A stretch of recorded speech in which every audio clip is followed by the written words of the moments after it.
104-0. In more than 50 years of combat in the hands of the United States and its allies, this fighter jet has shot down over 100 enemy aircraft in the air, and it has never, not once, been lost to another plane in a dogfight.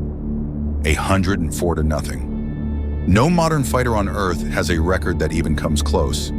This is the F-15 Eagle, and this is how a single design stayed undefeated in the sky for half a century. To understand the Eagle, you have to go back to the fear that created it. In the late 1960s, the West got its first look at a new Soviet jet, the MiG-25. It was huge, it looked impossibly fast, and Western analysts panicked. They believed the Soviets had built a fighter that could outrun and outclimb anything America had in the sky. The Pentagon's response was blunt. Build a plane that can beat it, whatever it takes and whatever it costs. The order that shaped the F-15 became a slogan among its designers, not a pound for air to ground. Every other fighter of that era was a compromise. Part bomber, part interceptor, good at many things and truly great at none. The Eagle would be different. It would have one job and one job only, to hunt other aircraft and win. Everything about it, the engines, the wings, the radar, was bent toward that single purpose: air superiority. Total control of the sky. The heart of the Eagle is raw power. It carries two enormous engines that together produce more thrust than the entire jet weighs. Think about what that actually means. Point the nose straight up at the sky, and the F-15 doesn't slow down and fall back to Earth. It keeps accelerating, climbing vertically like a rocket. A stripped-down Eagle nicknamed the Streak Eagle once did exactly that, shattering time-to-climb records and beating even a NASA rocket to certain altitudes. That power gave the Eagle something fighter pilots call energy, the ability to turn, climb, and dive without bleeding off speed. In a dogfight, energy is life. The plane that runs out of it first stops maneuvering and becomes the target. The F-15 was built with so much of it that it could throw itself around the sky, force an enemy into a turning fight, and still have plenty left in reserve to strike or escape. It didn't just fly through the air, it dominated the space around it. But the Eagle rarely needs to get that close. High in its nose sits a powerful radar, designed to spot enemy aircraft from far beyond the range a human eye could ever hope to see. The philosophy is simple, and it is lethal. See first, shoot first, kill first. Long before an enemy pilot even suspects the Eagle is out there, the F-15 can lock on and launch from miles away. Most of the aircraft it has destroyed never saw the plane that killed them. For those long-range kills, the Eagle carries radar-guided missiles that streak toward their target at several times the speed of sound. Closer in, it switches to heat seekers that chase the burning exhaust of an enemy jet. And if a fight somehow ends up right up close and personal, buried in the wings sits a rotary cannon that can spit out thousands of rounds a minute. Long range, medium range, knife fight range. The Eagle was built with an answer for all three. The legend of the F-15 was not written in a laboratory. It was written in the air, and much of it by Israel. Israeli Eagles were thrown into some of the most intense aerial battles of the modern era. In 1982, over Lebanon's Bekaa Valley, Israeli pilots met the Syrian Air Force in one of the largest jet engagements since Korea.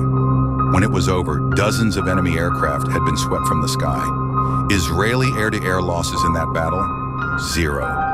And then there is the story that sounds physically impossible. In 1983, an Israeli F-15 collided with another jet during a training exercise. The impact tore one of the Eagle's wings almost completely off. By every rule of flight, that aircraft should have spun helplessly out of the sky. But the pilot didn't eject. Somehow, using raw engine thrust and the lift from the jet's massive body, he wrestled the crippled Eagle back to base and landed it safely, with an entire wing missing. Engineers who saw it afterward could barely believe it had stayed airborne at all. That single moment says everything about why crews trust the Eagle. It is not just fast and deadly, it is tough. Built with a huge, broad body and structural margins to spare, the F-15 can absorb damage that would tear a lighter aircraft apart and still carry its pilot home. In a machine designed to fight at the absolute edge of what is possible, that toughness has quietly turned near-certain disaster into survival more than once. When America went to war in the Gulf in 1991, the Eagle finally got to prove the record on the biggest stage of all. American F-15s swept out ahead of the strike formations, clearing the skies of Iraqi fighters before the bombers ever arrived. The overwhelming majority of the air-to-air victories of that entire war belonged to the Eagle. Enemy pilots who tried to contest the sky were hunted from beyond visual range or run down and destroyed.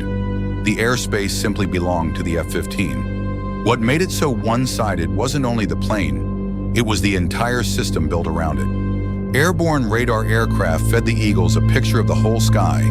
Controllers on the ground guided them into perfect position. By the time an enemy fighter had even left the runway, the F-15 pilots often already knew where it was heading, and exactly when to fire. The Eagle turned air combat from a fair duel into an ambush, and it was almost always the one setting the trap. For years, the Eagle's makers had sworn it would never carry a bomb. Then they quietly broke their own rule. In the 1980s, they took the airframe, strengthened it, added a second seat, and packed it with sensors for striking targets on the ground. They called it the F-15E Strike Eagle. Now the same jet that ruled the skies could also reach deep behind enemy lines, in the dark, in any weather, and still defeat any fighter unlucky enough to meet it on the way in. The Strike Eagle flies with two people. Up front, the pilot. Directly behind, a weapons systems officer. The crew simply call them the Wizzo. While the pilot flies and fights the jet, the Wizzo runs the radar and the targeting pods, managing a small mountain of information and unleashing the aircraft's weapons. Together in a cockpit smaller than the inside of a car, they can find a target on a mountainside in total darkness from miles away and destroy it on the very first pass. Crews gave the Strike Eagle an affectionate nickname, the Mudhen. It flew some of the longest and most dangerous missions of modern air campaigns, hunting mobile missile launchers, punching through hardened bunkers, and circling over battlefields for hours to protect the troops below. It could lift a staggering load of bombs and missiles, fly clear across a country and back, and still arrive with enough fuel and fight left to take on anything that dared rise up to stop it. Through all of it, decades of combat, thousands of missions, and a long list of confirmed kills, the core claim has held. No F-15 flown by the United States or its allies has ever been shot down by another aircraft. Other fighters have come and gone. Newer, stealthier designs have arrived to replace it. But that perfect air-to-air record still belongs to the Eagle. In a place as brutal and unforgiving as aerial combat, 100+ to nothing is not just a statistic. It is a kind of immortality. You would assume a jet this old would have been retired long ago. Instead, the exact opposite happened. Rather than scrapping the Eagle, the Air Force ordered a brand new version of it, the F-15EX. From a distance, it looks like its ancestor, but underneath it is almost a different machine. New engines, new computers, and the ability to carry a jaw-dropping number of missiles, more than almost any fighter flying today.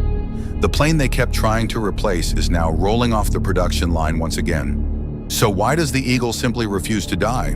Because it does something even stealth fighters cannot. It is big, and being big means it can haul more fuel, more missiles, and heavier radar than any sleeker, smaller jet.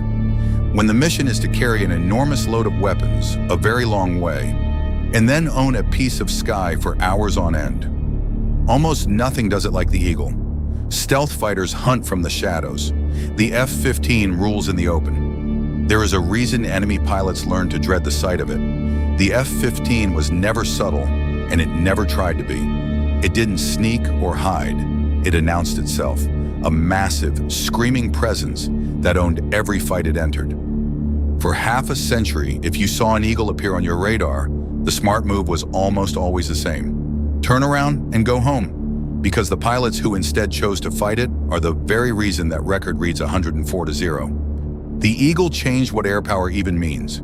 It proved that with the right design, the right pilots, and the right information, you could seize total ownership of the sky and make any attempt to challenge that ownership a form of suicide. Every air superiority fighter that came after it has been quietly measured against the standard the F-15 set. And more than 50 years after it first climbed into the air, that standard still has not truly been beaten. 104 enemy aircraft destroyed, 0 lost in return. A jet that landed with one wing torn off, out-climbed rockets, and outlived every single plane sent to replace it.